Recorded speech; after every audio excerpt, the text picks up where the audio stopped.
All right, in this quick clip, I'm going to talk about some gear mesh.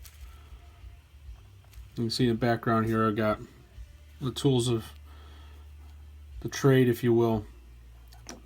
Your standard run-of-the-mill RT press and pullers and presses and chamfer holes, chamfer tools, chamfer holes on your motor plate. What you want, obviously, to make a fast, smooth car is you want these gears to be, as you can see, whisper quiet and dead smooth. It's kind of what I do. Don't take my word as bond, but this is kind of what I do. You can see how you got very minimal amount of slop. All you got is a slop in the teeth of the gear itself. These gears are not new gears by any means. They've got some hours on them, but they're still good. All right, I'm gonna take the idler,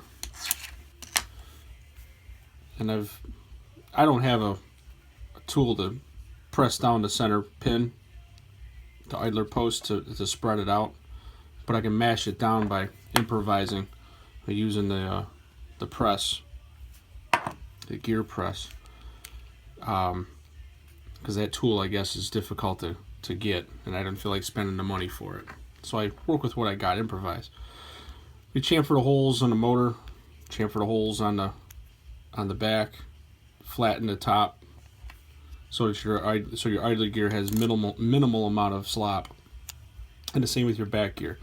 You want to eliminate lateral, your up and down, see there's hardly any, and then there's hardly any side to side movement on it. But it's still free. And the same with the motor. Motor's got, a little bit of wobble to it. I like to put a little bit more up and down play, if you will, in the motor to allow it to grab on the brushes. You don't have to increase your brush tension so much. If you eliminate the travel up and down on the motor and raise it up as far as it'll go and tighten it up, you got to put some brake into it, but it'll also rob some performance. And you have to crank more brush tension into it to get it to actually perform. So I find a happy medium, if you will. It's got some play, but not a ton. Let me slap the idler in. I'm throwing it on the table here. And you can see it's like dead smooth. It's a really good mesh. I'm real happy with this setup. Excuse me. Crown gear. It's the same setup. You space them on the Ecorfray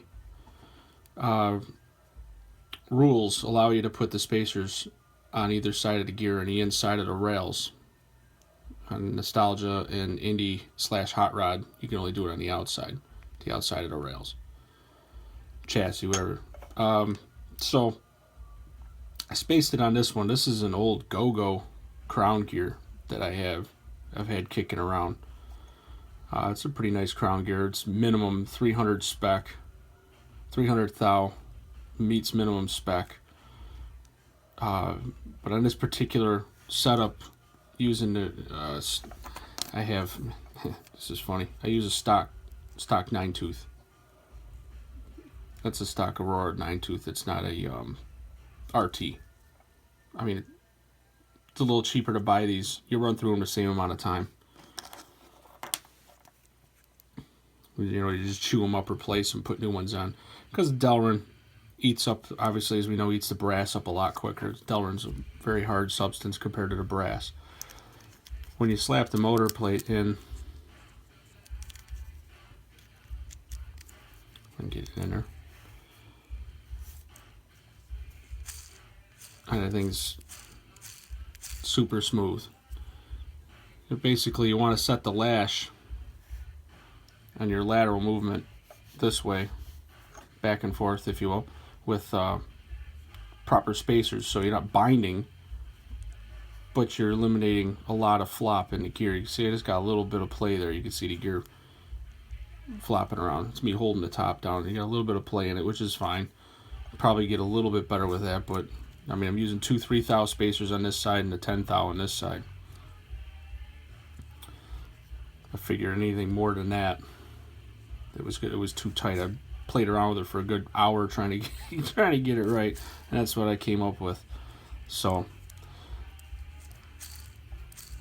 I've seen some of the top builders take their tips, and this is a good end result. A good portion of my hot rods are like this, so hopefully this guy will be a beast. We'll know better when I get the magnets in it and start testing different shoes, and I might change that guy out. Not sure if I like the RT front ends as much. I like a little more weight in the front, but that's my personal preference. And the same with the spacing on the front. These things come with three thou spacers. I've noticed in some chassis I had to go a little bit wider because obviously it varies the width of the chassis. As we all know, the production on these things is, the variance is quite large.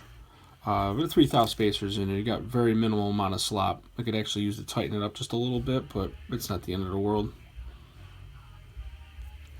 But this little guy should be pretty good.